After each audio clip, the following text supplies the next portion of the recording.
Saudara-saudari yang terkasih, kita jumpa lagi dalam Pelita Hati di Honian Channel hari ini, Kamis 25 Juni 2026, Pekan Biasa yang ke-12.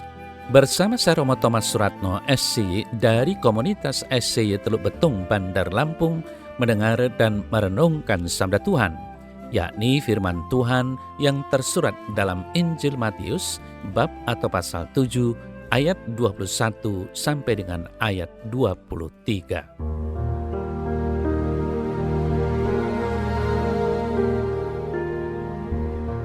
Dalam khotbah di bukit, Yesus berkata, "Bukan setiap orang yang berseru kepadaku, Tuhan, Tuhan, akan masuk ke dalam kerajaan surga, melainkan dia yang melakukan kehendak Bapa-Ku yang di surga.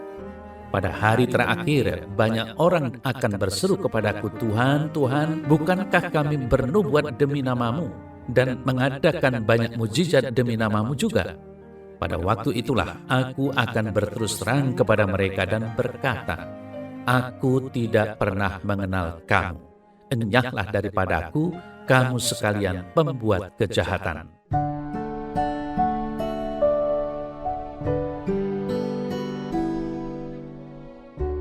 Saudara-saudari yang terkasih, perkataan Yesus dalam warta Injil hari ini mengejutkan karena menantang anggapan bahwa bernubuat, mengusir setan, melakukan perbuatan besar dalam namanya menjamin masuk ke dalam kerajaan surga. Namun, perbuatan besar tanpa ketaatan dan kasih tidaklah cukup. Sabdanya tadi memperingatkan akan pemuridan yang menyimpang, yang mengutamakan kehendak kita sendiri daripada mengandalkan pertobatan batin yang diperlukan untuk melakukan kehendak Bapa. Saudara-saudari yang terkasih, Santo Paulus menggemakan kebenaran ini. "Dan jika aku mempunyai karunia nubuat dan memberi segala misteri dan segala pengetahuan, jika aku mempunyai iman yang dapat memindahkan gunung, tetapi tidak mempunyai kasih, aku bukanlah apa-apa." 1 Korintus 13 ayat 2. Bahkan karunia rohani yang paling luar biasa, nubuat, pengetahuan, dan iman untuk memindahkan gunung, tidak ada gunanya kecuali dijiwai oleh kebajikan kasih yang ditanamkan, kasih yang berasal dari Allah dan memungkinkan kita untuk bertindak sesuai dengan kehendak-Nya. Peringatan Yesus sangat relevan bagi mereka yang bertanggung jawab untuk berkhotbah, mengajar, dan membimbing orang lain dalam iman. Mereka yang bekerja keras atas nama Tuhan terkadang bertindak menurut kehendak mereka sendiri, bukan kehendak-Nya.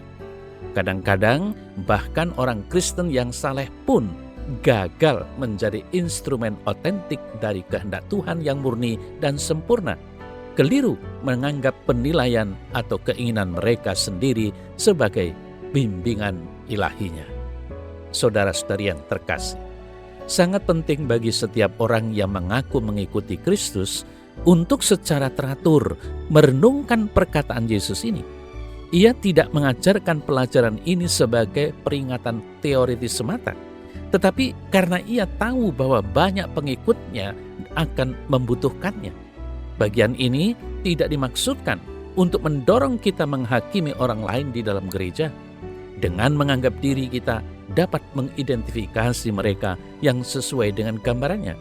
Sebaliknya, ini adalah nasihat pribadi yang ditujukan untuk kita masing-masing. Yesus menyampaikan perkataan ini agar kita dapat memeriksa hati kita sendiri, bertanya apakah kita benar-benar berusaha melakukan kehendak Bapa atau hanya mengaku beriman secara nama saja. Saudara-saudara yang terkasih, sebagai sumber refleksi diri, pertimbangkanlah kata-kata Tuhan, Tuhan. Jika kita menggunakan kata-kata itu, jika kita berdoa dan memanggil Tuhan sebagai Tuhan dalam hidup kita, itu adalah permulaan yang baik. Tetapi itu hanyalah permulaan. Banyak orang bahkan kesulitan mencapai tingkat doa dan perhatian pribadi kepada Tuhan tersebut. Saudara-saudari yang terkasih, Jika kita memang berdoa, lalu bagaimana cara kita berdoa? Apakah kita berkata kepada Tuhan akan banyak hal yang kita lakukan untuknya dengan harapan Dia akan terkesan? Apakah kita bernubuat dalam nama Tuhan? Artinya kita berbicara tentang Dia kepada orang lain? Apakah kita mengusir setan dalam nama Tuhan? Artinya kita memerangi setan dan segala kejahatan?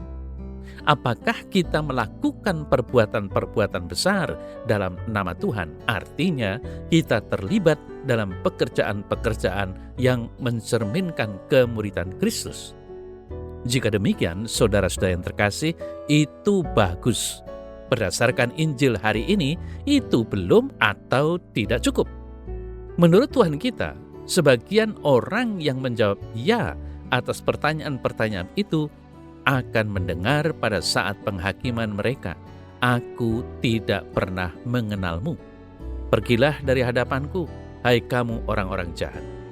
Maka saudara-saudari yang terkasih, renungkanlah hari ini seruan Yesus yang penuh tantangan ini untuk mendengarkan dengan saksama suaranya saja, lalu bertindak sesuai dengan kehendaknya. Melakukan hal itu mengharuskan kita untuk mengesampingkan agenda kita sendiri dan prasangka kita tentang apa yang Tuhan inginkan. Melayani Kristus bukanlah soal melakukan kebaikan kepadanya yang akan membuatnya bersyukur. Ini adalah soal ketaatan yang teguh, di mana kita melakukan kehendak Tuhan semata, tidak kurang, tidak lebih, dan tidak lain.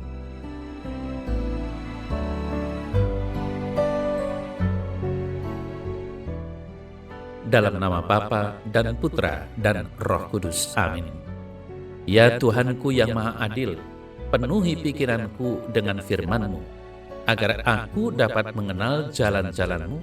Saat aku mendengarkan suara-Mu, berikanlah aku keberanian untuk bertindak sesuai dengan semua yang Engkau katakan, tidak pernah mencari kehendakku sendiri, melainkan hanya kehendak-Mu.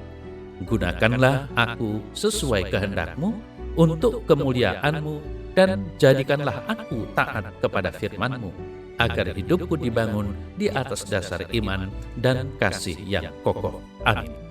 Semoga Allah yang Maha Kuasa memberkati saudara dalam nama Bapa dan Putra dan Roh Kudus. Amin.